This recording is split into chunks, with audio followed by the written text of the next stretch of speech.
ஸ்ரீசக்கர வரதாச்சாரியம் சுத்தசத்வ குருத்தமம் ஸ்ரீநிதிம் ராகவம் வந்தே அபார கருணாகரம். எல்லோருக்கும் நமஸ்காரம். நம்ம பாலாஜி டெம்பிள் ஆஃப் கிரேட் லேக்ஸ்ல ஹனுமான் ஆச்சரியமாக புஷ்ப அங்கியோடு நமக்கு காட்சி தருகிறார். என்ன காரணம்? புஷ்பங்களால் பலவிதமான பூக்களால் ஹனுமான அலங்காரம் பண்ணிருக்காளேனா, ஹனுமான் என்ன பண்ணாரா, தன்னுடைய காணிக்கையாக 8 குணங்களையே 8 புஷ்பங்களா ராமனுக்கு சமர்ப்பித்தாராம். ஒரு அழகான ஸ்லோகம் இது, பொதுவாகவே சொல்வதுண்டு. அதாவது 8 பூக்களை நாம பகவானுக்கு சமர்ப்பித்தால் அவன் சந்தோஷப்படுவான். என்ன பூக்கள்? அஹிம்சா பிரதமம் புஷ்பம். எந்த உயிரையும் துன்புறுத்தாமல் அஹிம்சை கடைபிடித்தால் அது ஒரு பூ. புஷ்பம் இந்திரிய நிகிரகா, புலன்களை அடக்கினோம்னா அது ஒரு புஷ்பம். சர்வபூத தயா புஷ்பம், எல்லாத்தையும் அன்பு காட்டுறோமே அது ஒரு புஷ்பம்.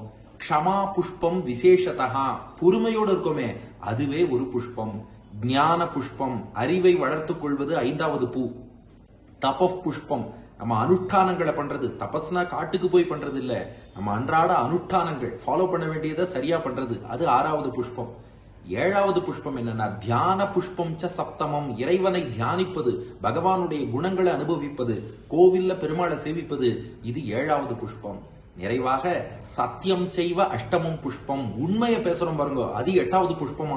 அப்போ மனசுக்குள்ள 8 குணங்களை வளர்த்துக்கிறோம், அதுதான் 8 பூ. பெரியாழ்வார் செண்பக மல்லிகையோடு செங்கழு நீர் இருவாட்சி எண்பகர் பூவும் கொணர்ந்தேன்னார். இப்படியும் எண்பகர் பூ நம்மால் கொண்டு வர முடியும். இதை ஹனுமான் செய்து காமிச்சார். தேவையில்லாம இன்னொரு உயிரை துன்புறுத்த மாட்டார். புலன்களை அடக்கி பிரம்மச்சரியத்தை கடைபிடித்தார். எல்லார்ட்டையும் கருணை காட்டினார். பொறுமையோடும் விளங்கினார்.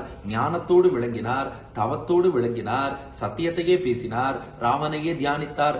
8 குணங்கள் இருக்கு இல்லையா, இதையே புஷ்பங்களாக ராமனுக்கு சமர்ப்பித்து காட்டினார். அப்ப நாம என்ன பண்றோம்னா, ஹனுமானுக்கு புஷ்பங்களை சமர்ப்பித்து இது போல நற்குணங்களை நாமும் வளர்த்துக் கொள்வோம் என்பதற்காக இந்த புஷ்பங்கி, இந்த ஸ்ரீராம நவமி நன்னாள்ல இந்த புஷ்பங்கியில ஹனுமான நாம சேவிச்சோம்னா நமக்கும் இந்த நற்குணங்கள் எல்லாம் வளர்ந்து ஏபிஸ் துஷ்யதி கேசவகா, இந்த நற்குணங்களால் எம்பெருமான் மகிழ்வான், ஹனுமானும் மகிழ்வார், நமக்கும் அந்த குணங்கள் ஏற்பட அருள்வார்.